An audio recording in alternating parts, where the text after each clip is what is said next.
Welcome, adventurers and dungeon masters, to the show where I read your next adventure's tarot with Magic the Gathering cards. Today, we're going to be using the Wild West set. This would have been the last set that I had collected. This is Stella Lee Wild Card. This is a very minimally modified deck. If you're looking for a good pre-con for D&D, a good pre-con for Magic the Gathering, then this is, and you want to do a lot of spells, you want to be aggressive, this is a fantastic deck to give it a shot. This deck was surprisingly good. I think I was playing at a table with my siblings and I was using the Dino deck, and everyone thought my sister was the threat with the Dino deck, and then I suddenly started popping off with spells left and right, and everyone turned on me. I'm like, no, the dinos are dangerous. Attack my sister. So yeah, you don't have to do a whole lot of modifying. In fact, I felt like if I modified this deck a little too much, I would actively ruin what it's doing so well. So highly recommend Spellslinger, I believe is what this deck is called. Now we're going to draw 5 cards, and those cards are going to determine what our short story or our adventure story is for D&D. Our first card is going to determine the hero's objective. The second card determines the challenges or obstacles. The third card determines the NPC that may influence or hinder the players. The fourth card determines the big bad of the adventure. And then the fifth card determines the reward. We won't have a full story until we have all of our little pieces and we can weave them together for your D&D adventure or one-shot. So, hero's objective, Razzle Dazzle. It's a human wizard. We can use the name, the image, or the description, which we do have this time. Now you see me. Now you. Interesting. This could be interesting. Let's hold our ideas on what that could be until we see a few more cards. Next, we're going to do challenges and obstacles. Hidden strings. Ooh, I feel so much potential from this card. Next, an NPC that affects the story. Actually, I just need to read this. Balmor Battle Mage Captain. Oh, nice. Okay. Balmor Battle Mage Captain. It was beautifully coming together. Now we're going to do our big bad, who is going to be Slick Sequence. That's a little challenging since this is not a person, this is a thing, but that's okay. It's all right. We can work with this. These are just story prompts. And finally, for our reward, we have a wanted poster. Crackle with Power. This is actually a really good card in this set. Okay.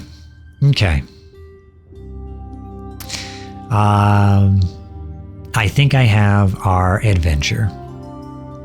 Let's start with the hero's objective, Razzle Dazzler. So the objective, I'm going to interpret this to be that the heroes need to infiltrate. I know we did an infiltration before, but this one's do something a little bit different. They need to infiltrate, say, a wealthy... No, let's actually say they need to infiltrate a museum or a reliquary to recover a powerful item, powerful magic item for their quest. They need something powerful in order to defeat the next obstacle in their main journey. For our challenges or obstacles, they're going to... we have hidden strings. So hidden can be a difficult obstacle if they're not aware of it. Let's say hidden strings is not a hidden objective from the players, but rather from the world as a whole. So your players are needing to recover a magical item. We can say it's the reward. Need to recover a magical item. They need to do it with finesse because the big bad or a bad player is also trying to recover that item. Either the players know that the big bad is trying to get this item, and they may be trying to get it themselves. Perhaps they're going to try to do it through negotiation.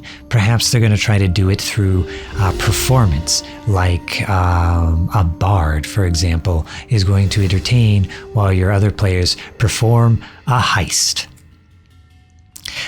Your big bad rival is in the middle of the way, trying to also steal this item. Or appropriate it. Maybe this could be even more interesting if you say that the big bad is trying to appropriate it through legal means. So perhaps at this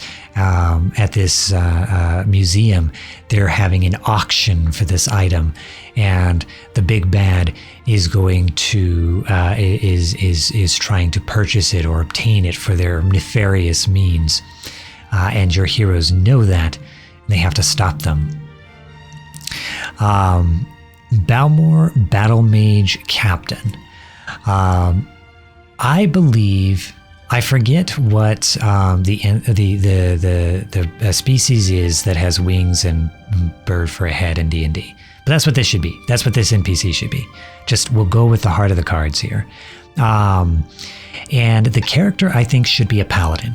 Which again, I think you guys know by now, I really like characters that can be either supportive or obstructive to your players.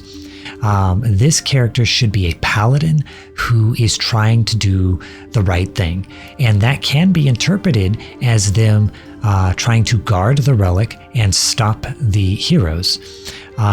Or if the heroes are able to negotiate or convince him or reveal to him the truth of the obstacle, maybe they're able to get him on their side to help them protect the relic. Now, he is not going to be okay. Whatever option they choose, he's not going to be okay with the heroes getting the relic. So the heroes are probably going to need to use a little bit, just a smidge of deceit, if not a lot of deceit, to keep him on board. Let's say this card represents the big bad's backup plan, right? I'm going to say for this adventure, the combat obstacle is another heist team that was employed by your main villain through the whole thing to also steal the relic in case the bidding war failed.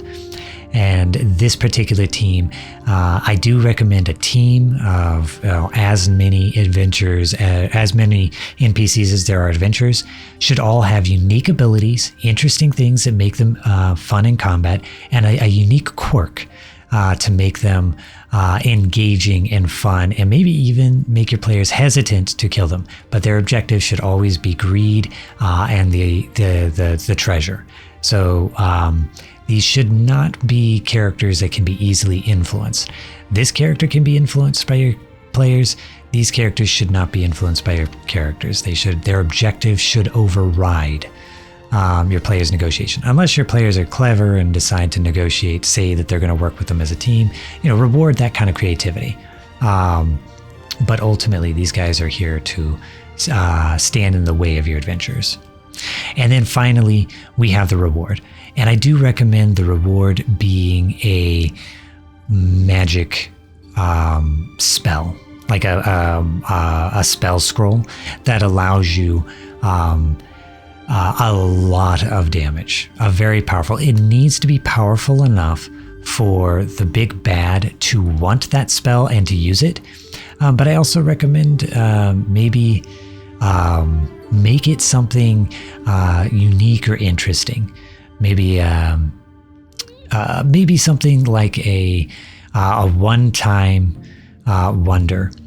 I can personally recommend the spells in Dungeon Crawl Classics because those spells have gradient uses based on what you roll on the table, and then they have feedback consequences. So something like that, where you maybe roll on a table, you get something powerful, but then there's a consequence. You could have, using the inspiration of these 5 bolts, you could have it say you roll on a table and you might get 5 fireballs, but that table result may determine where maybe you can't control where those fireballs go. There's a few different ways I would handle that, but this should be a spell that's very powerful. The players can use with a little bit of a hiccup to it, something that the big bad would have the resources to counter, but is risky, that the players can also use, but is also risky. And then at the end of the adventure, the final conundrum should be when your players do have this, because if you're this is an adventure for your players, so they should succeed. Hopefully they'll succeed. Your players have this and they have to make the moral decision. Do they turn it in and give it to Balmor, the paladin, or do they keep it for themselves? And if they turn it into Balmor, they should get a reward from the paladin or from the city that is of equal value. Maybe less risky giving your players a powerful item, but it should be a reward of equal value. Or do they keep it? Do they say that the rival team absconded with it and got away, and they secretly keep it in their inventory? It's up to your players, but that is your adventure, everyone. That is... we're going to say the Heist of Balmor's Keep. No, let's say Heist of Balmor's Reliquary. I like that better. Thank you, everyone. I hope you enjoyed this adventure, and please use it in your next adventure or your next one-shot. Thank you for joining us here today, and have a good day. Good luck.